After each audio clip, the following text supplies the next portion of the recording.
BTS Mexico সিটির concert venue কানায় কানায় পূর্ণ করে দিয়েছিল এবং সেই উত্তেজনা স্টেডিয়ামের দেয়াল ছাড়িয়ে বহুদূর পর্যন্ত ছড়িয়ে পড়েছিল।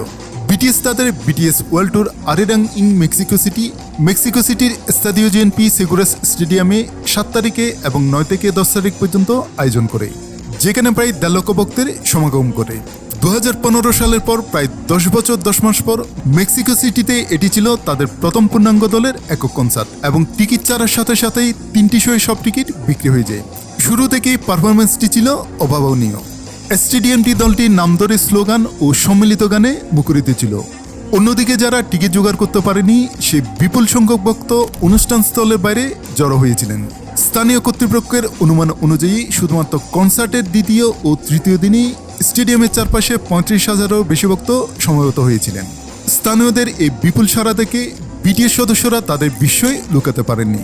শো চলাকালীন সুগা বলেন, আমি জানি এখন বাইরে অনেক আর্মি অপেক্ষা করছেন এবং প্রতিশ্রুতি দেন মেক্সিকোতে যদি এর চেয়ে বড় কোনো ভেন্যু থাকে তাহলে পরের বার অবশ্যই সেখানে দেখা হবে, যা শুনে দর্শকরা উল্লাসে ফেটে পড়ে।